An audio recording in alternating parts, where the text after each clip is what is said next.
2010년 한 10월쯤입니다. 제가 이게 저녁에 배가 이렇게 살살 아파서 병원에 갔더니만은 맹장염이라 이렇게 해서 그날 밤에 졸지에 맹장염 수술을 한 적이 있습니다. 맹장 그냥 두면 안 돼. 빨리 수술해야 되잖아요.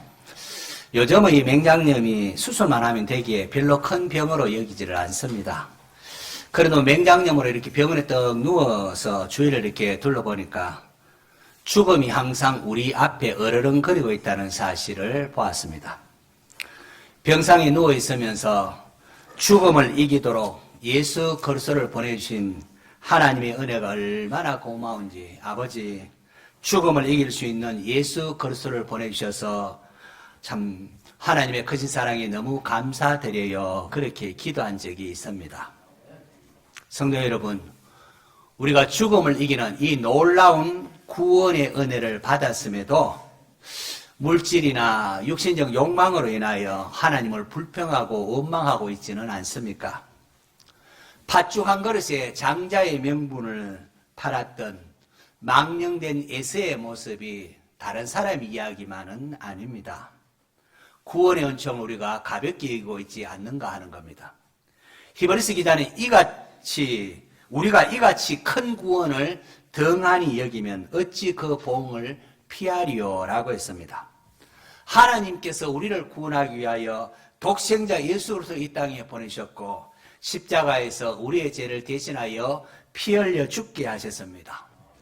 이 엄청난 구원의 은혜를 받았건만 우리는 자꾸 세상 사람들처럼 다른 사람과 비교해서 나는 왜 저 사람처럼 살지 못하느냐 이런 식으로 불평하곤 합니다. 여러분, 홍수에 떠내려가 좀 죽을 위기에 처한 사람을 이렇게 구해주니까 저기 떠내려가는 사람은 왜 명품 옷을 입고 나는 그렇지 못한가 이렇게 불평하고 있다면 이 얼마나 황당한 일이겠습니까? 독생자를 내어주신 하나님의 은혜를 기억하며 범사에 감사할 줄 아는 성도 되시기를 바랍니다. 오늘은 교회력으로 종교개혁주일입니다. 바울과 사도들이 외쳤던 복음이 어둠 속에 묻혀있고 가려져 있을 때 하나님께서는 마틴 루터를 위시한 종교개혁자들을 통하여 오직 믿음으로 오직 은혜로 구원 얻는다는 놀라운 진리를 다시금 밝혀주셨습니다. 1517년 10월 31일 마틴 루터가 당시 천주교의 잘못된 가르침에 반박하면서 신학자들의 토론을 바라며 비텐베르그 대학교의 정문에 성경에 대하여 잘못 가르치는 천주교의 가르침에 대한 반박글을 이렇게 적어서 붙였습니다. 그날을 기점으로 해서 종교개혁의 불길이 확산되었습니다. 그래서 기독교는 매년 10월 마지막 주일을 종교개혁주일로 지키고 있습니다.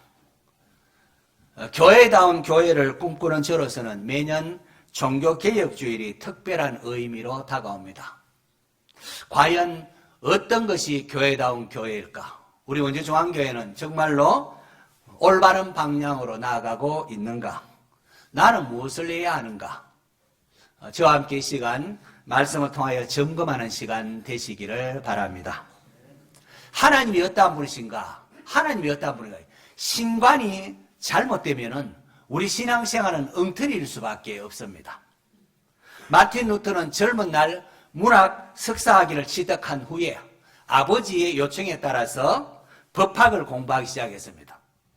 그런데 함께 법학도로서의 꿈을 가진 친구와 도보여행을 하는 가운데에 10월 5일, 7월 2일에 나무 밑에서 벼락으로 친구가 죽는 것을 목격을 합니다.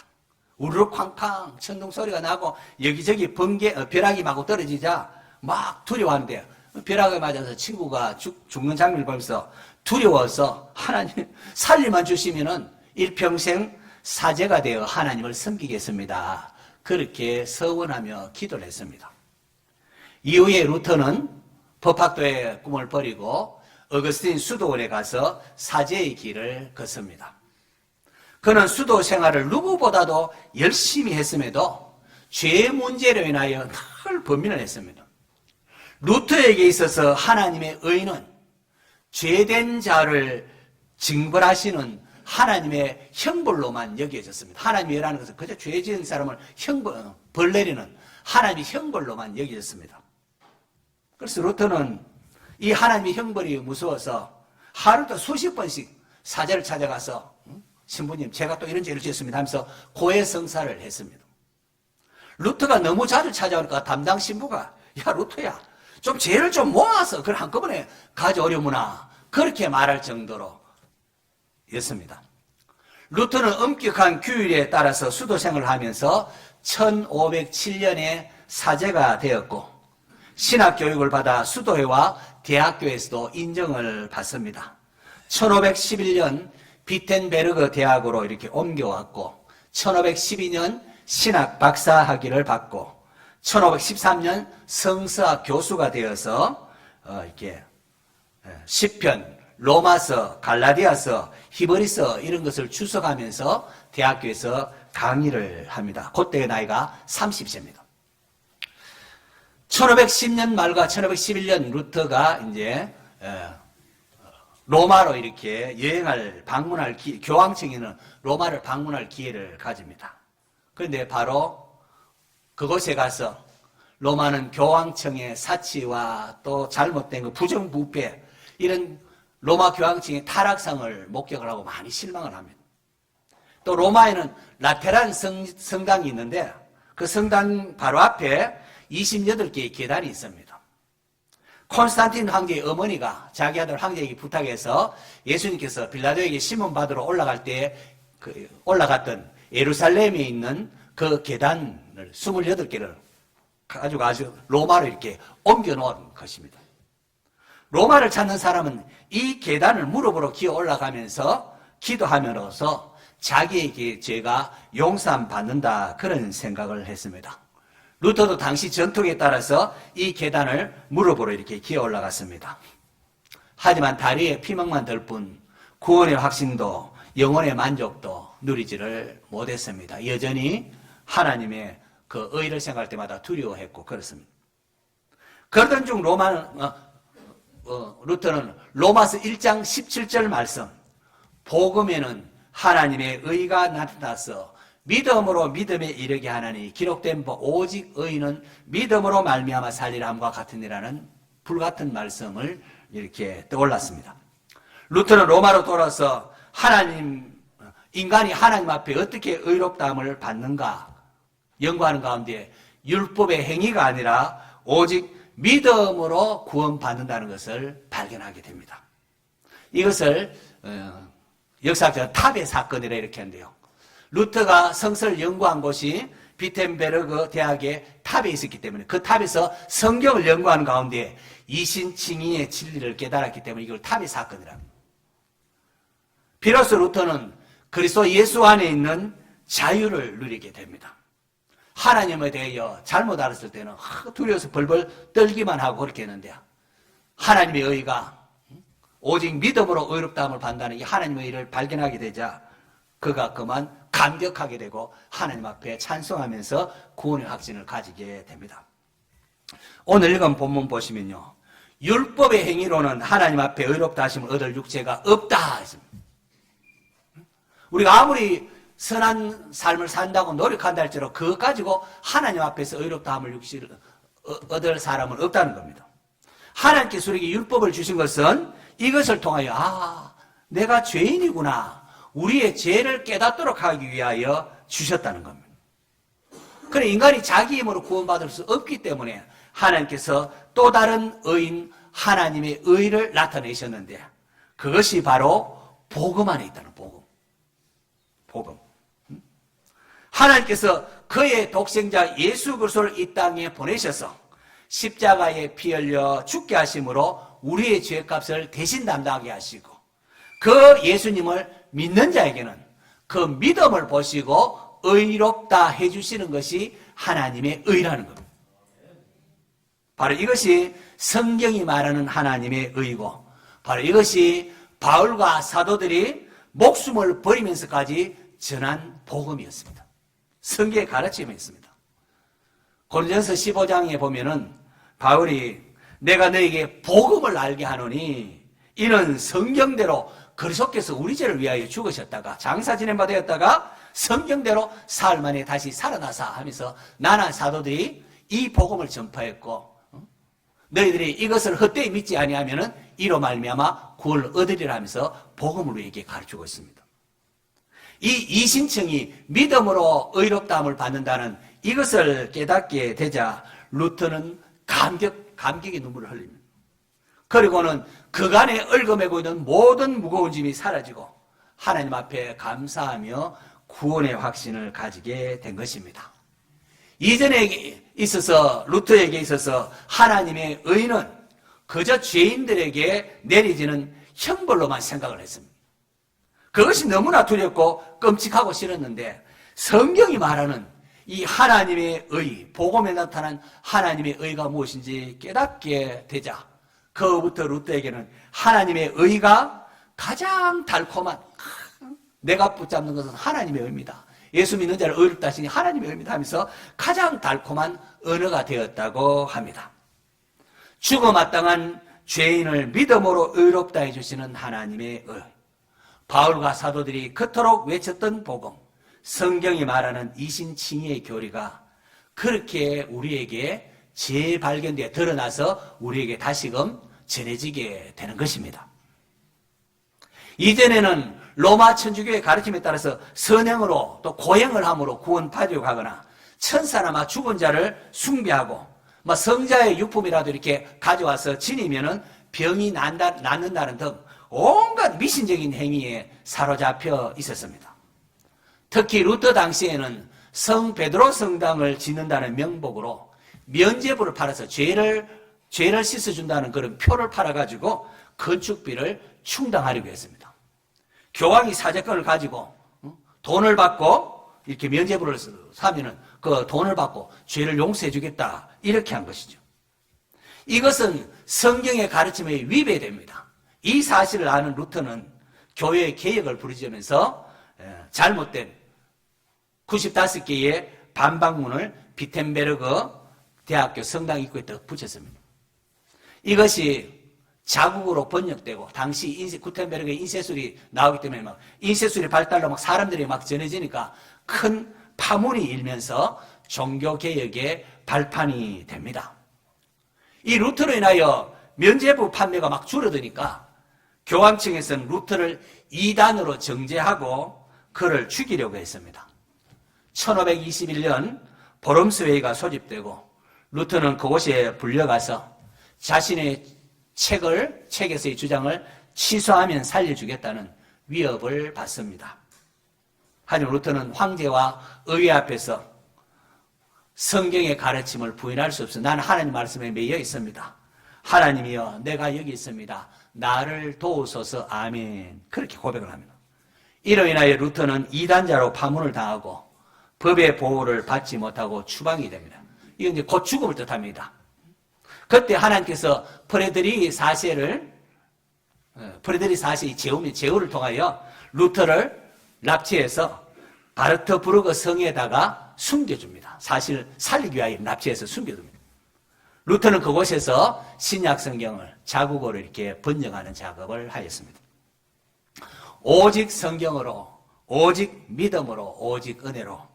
이것이 마틴 루터를 위시한 종교개혁자들이 성경을 통하여 깨달은 진리의 말씀으로 외친 슬로건이라 말할 수가 있습니다.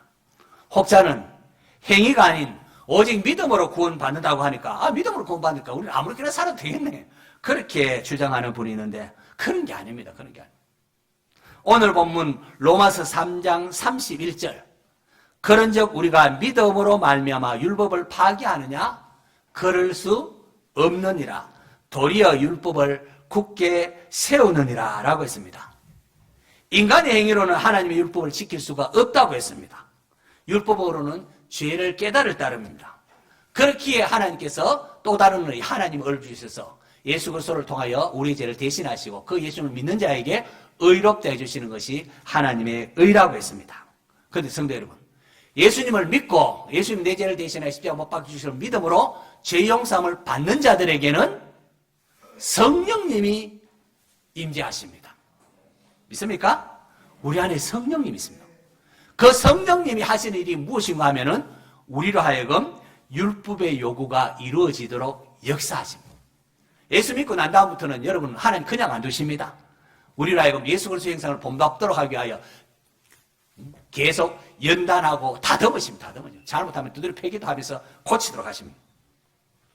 로마 7장에 바울이 율법 아래 있는 자신을 바라보면서 오라 나는 공고한 사람이다. 이 사망의 문에서 누가 나를 건져내랴 탄식하며 울고 있습니다. 인간의 노력으로 하나님께 갈 수 없고 천국에 갈 수 없기 때문에 탄식하며 부르짖는데 8장으로 딱 넘어오면 그러므로 이제 그리스도 예수 안에 있는 자에게는 결코 정죄함이 없나니 이는 왜냐하면 그리스도 예수 안에 있는 생명의 성령의 법이 죄와 사망의 법에서 너를 해방하였습니다. 율법이 육신으로 말미암아 연약하여 할 수 없는 그것을 하나님은 하시나니 곧 죄로 말미암아 자기 아들을 죄 있는 육신의 모양으로 보내어 육신의 죄를 정하사 우리 육신의 죄를 정하사 그리고는 그 다음에 육신을 따르지 않고 그 영을 따라 행하는 우리에게 율법의 요구가 이루어지게 하려 하심이니라고 했습니다. 예수 믿는 성도들에게는 성령님이 임하셔서 성령의 능력으로 율법을 이루어간다는 겁니다. 우리가 여러분 기도하고 성경을 보는 것은 성령의 능력을 더 입기 위함입니다. 성령의 능력을 더 입어서 하나님의 뜻을 이루기 위하여 은혜의 방편인 기도도 하고 은혜의 방편인 성경도 보고 은혜의 방편인 세례도 또 성찬은도 이렇게 하는 겁니다. 이런 종교개혁자들의 모습을 보십시오. 그들이 믿음으로 구원받는다고 해서 삶을 방치했습니까? 그렇지 않습니다. 완전히 그 반대입니다. 완전히 180도 다릅니다.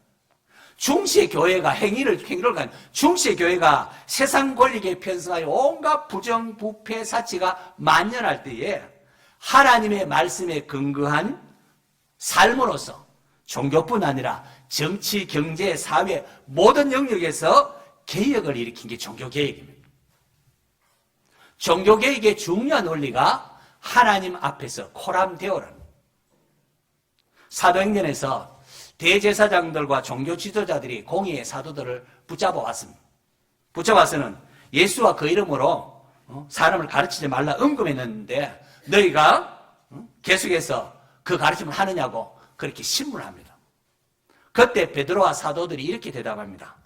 사람보다 하나님께 순종하는 것이 마땅하니라. 하나님 앞에서 너희 말을 듣는 것과 하나님의 말씀 듣는 것 어느 게 옳은지 우리는 보고 들은 것을 말하지 아니할 수 없다면서 예수 그리스도를 증거했습니다.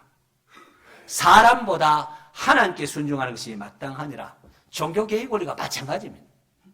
마틴 루터를 위시한 종교개혁자의 중심에는 코람데오 하나님 앞에 서가 있었습니다.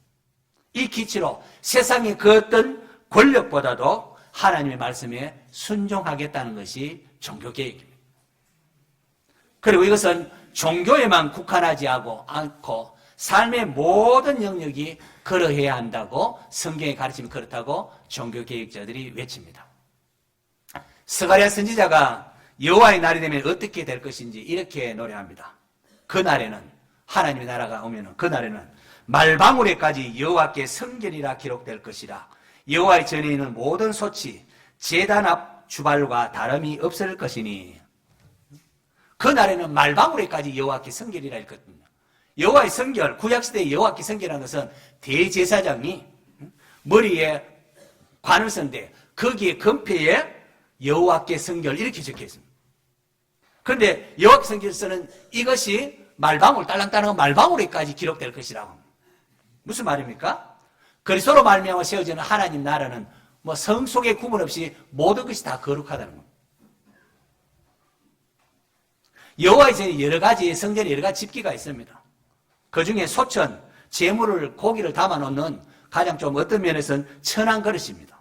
반면에 제단 앞 주발은 희생 제물의 피를 담아서 그 피를 가져가기 때문에 가장 성전 안에 존귀한 그릇이 주발입니다.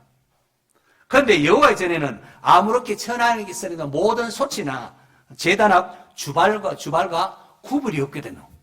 이건 귀하고 이건 안 귀하다 이런 게 없이 다 귀하다는 겁니다. 예수님께서 십자가에 못 박혀 죽으실 때에 성전 휘장 위에서부터 아래로 갈라졌습니다. 예수님께서 죽으심을 통하여 누구나 하나님께 나아갈 수 있는 길이 열렸다는 겁니다. 이전에는, 예수님의 십자가 이전에는 제사장들만이 성소에 들어가서 일을 볼 수 있었습니다. 하지만 신약 시대에는 누구나 하나님께 나와서 기도하고 예배드릴 수가 있게 되었다는 겁니다. 예수님께서 이 땅에 오심으로 시작된 이 하나님의 나라는 제사장과 평신도와 같은 이분법이 사라졌습니다. 신약의 성도는 모두 왕 같은 제사장입니다. 이게 이제 만인 제사장입니다. 더 이상 유대인과 이방인의 구별도, 이건 정결하고 이건 부정은 이런 것도 없이 모두가 거룩한 백성으로, 모두가 하나님의 영광을 위한 거룩한 것으로 사용되어질 수 있게 된 것입니다. 삶의 모든 영역이 마찬가지입니다. 교회와 관련된 일만 거룩한 것이 아니라 여러분이 하는 가정생활, 직장생활 역시 거룩한 일이어야 한다는 겁니다. 여러분, 제사장, 여러분 만민 제사장으로서 학생은 공부하는 것, 직장은 직장생활, 그리고 목사가 성도 섬기는 것, 다 맡은 그게 영역이 다를 뿐이지 모두가 하나님께서 받으시는 산제사가 되어야 합니다. 그래서 루터는 직업을 소명이라 이런 말을 하면, 종교개혁자들은 우리가 일하는 것 단지 생계를 위한 것만이 아니라 이 직장이, 내가 일하는 것이 하나님의 사랑, 이웃사랑을 실천하는 것이라는 사실을 강조를 했습니다. 이게 이제 종교개혁자들이 말하는 직업소명설, 성경이 말하는 직업소명설입니다. 칼빈도 제네바에서 종교개혁을 할 때에 얼마나 성도의 삶을 얼마나 강조했는지 모릅니다. 내가 속한 가정, 직장 역시 하나님 주신 성직으로 알고 주님을 섬기듯이 신실하게 일하시기를 바랍니다. 학생들 열심히 공부하는 것도 성직이라고. 우리가 직장생활에서 정직하게 또 열심히 일하는 것도 그 자체가 여러분이 제사장으로서의 성직입니다. 종교개혁자들이 부르짖는 오직 성경, 오직 은혜, 오직 믿음은 당시 부패한 교회의 새로운 개혁의 불길을 일으켰습니다. 사람들이 성경이 말하는 진리에 눈을 뜨기 시작하자 목숨의 위험조차도 두려워하지 아니하고 이 개혁의 불길을 막을 수가 없었습니다.